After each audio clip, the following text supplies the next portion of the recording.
What is going on, everybody? Dude, iOS 12 just came out for every single iPhone that supported it, and actually the iPhone 5S is the last phone that supports iOS 12, or the last iPhone that supports it.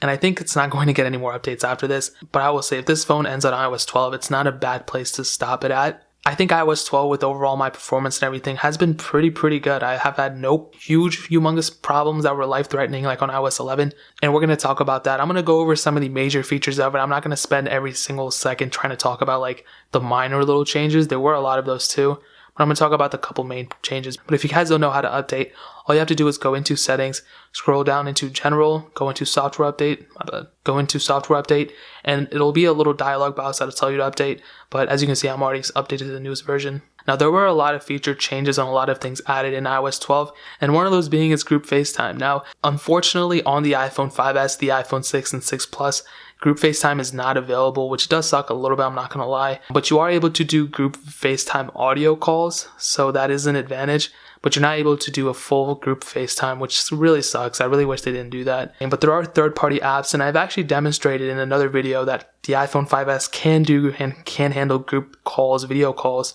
but for some reason Apple didn't do it. And it still seems like that's the case on this phone too, and the iPhone 6 that I tested. But on the bright side, they did add a really cool feature that I'm actually super surprised about. If you go into settings, you can see that there's a couple new panels here. I want to focus more on screen time though. This is actually a very cool little thing that they added. And I will say that for a lot of people, this might seem like a little dumb thing, like a little gimmick. So basically what this is it breaks down your usage of your phone. So it shows you how many times you picked up your phone, how long you've used your phone, how many different apps, your performance is, whether they're social media or business or travel, I don't know. But it basically breaks it down right here, and you can actually click on it to expand it a little bit further. You can get graphs, and you can even get notifications of your weekly report that shows you that you either use your phone more or you use your phone less. And I actually like it a lot, and you have to actually go into settings and enable it. So I'd probably tell you guys to do that. But overall, I mean, I think this is a very cool update, and a lot of people don't talk about it, like this specific feature. I like this little update a lot in screen time. And what they did is they actually added a little widget on the side too. So if you click edit, you can go ahead and click the edit, whatever the widget for the screen time. You can go and click that. And it'll basically just show you the same thing here that you see in the screen time app thing. So I'd really recommend you guys do that. It's super cool. And here's actually a screen time notification. Speaking about notifications, Apple now added group notifications. So now with every single app that you have, if you get like 30 notifications within it, you're just going to get one notification box like this one you see here. And you can click on it to expand it to get even more notifications from that one specific app. So you can have iMessages here and Snapchat here and like everything else right here too. So it breaks it down a little bit further, and I like it a lot. I don't know if you're able to turn it off in notifications, and it's looking like you're not. But maybe you'll be able to turn it off somewhere else, but I don't know why you'd want to. It's a super cool feature and I like it. Now, another super awesome thing is Siri Shortcuts. And Apple actually, for some reason I didn't get it on the official update, but you are able to go into the App Store and get it yourself. And you can actually get it from there. So all you have to do to get it from the App Store is go into the App Store and search up workflow, which is really random. I don't even know why I did that like that. But as you can see, the Shortcuts app is right here. You just go ahead and install it like any other app. And once you install it, you actually are able to set Siri custom commands. So then if you say something to Siri, she can actually, or he can, I don't know, whatever you choose the Siri command to be, you can set it to say like, hey, Siri, do something crazy. And it'll do something like whatever you set it to do. And there's a lot of things here, and I see Apple definitely going to expand on this further, so you can do a lot of stuff with it. And I'm going to have a whole separate video talking about the best Siri shortcuts you can do, or the top 10 Siri shortcuts or something, and I'll probably put that on my second channel, which is a little Alpaca linked in the description, but I don't want to spend too much time talking about it just because I can talk about this thing for hours and hours. But this is definitely a cool feature, and even just this feature in and of itself is kind of worth an upgrade. I'm unsure if you can get on iOS 11 on the App Store, but at least on iOS 12 you have it. Now, I do kind of want to quickly talk about my performance that I've been having with the iPhone 5S, and pretty much every single iPhone that I've been testing against iOS 11, it's been an improvement, I will say, with every single beta, with every single update that I've had.